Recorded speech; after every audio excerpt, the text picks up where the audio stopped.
Hello everybody and welcome. In this video I'm going to show you how to unpair your earbuds REALME Buds T200 Lite from your PC.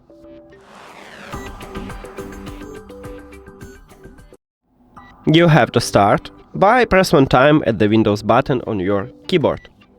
Then write Bluetooth. And if you see Bluetooth and other devices, press this line or click Enter.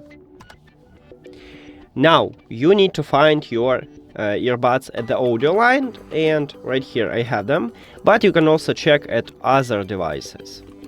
So press on them, and right here we have a button Remove. You need to click at this button. But if you want to only stop Bluetooth connection with your earbuds, but leave them at the device list to reconnect your earbuds in the future, you need to select Disconnect. But let's remove them, so Remove, and after that, if you have Windows 10, click also Remove Device. Now we can put these earbuds to the charging case and close the case. That's it. Thank you for watching this video. If you found it helpful, please consider subscribing to channel and leave the like on the video. See you later!